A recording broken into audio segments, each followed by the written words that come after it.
أعوذ بالله من الشيطان الرجيم. بسم الله الرحمن الرحيم. واتل عليهم نبأ بني آدم بالحق إذ قربا قربانا فتقبل من أحدهما ولم يتقبل من الآخر قال لأقتلنك قال إنما يتقبل الله من المتقين. لئن بسطت إلي يدك لتقتلني ما أنا بباسط يدي إليك لأقتلك إني أخاف الله رب العالمين.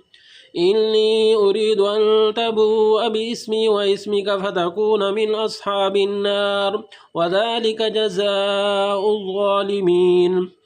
فطوعت له نفسه قتل أخيه فقتله فأصبح من الخاسرين.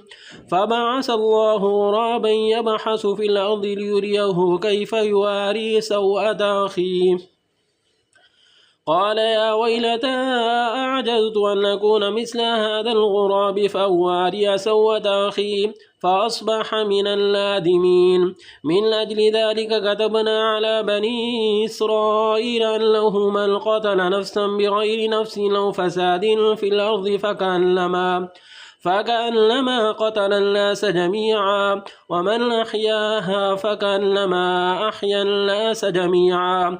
ولقد جاءتهم رسلنا بالبينات ثم إن كثيرا منهم بعد ذلك في الأرض لمسرفون.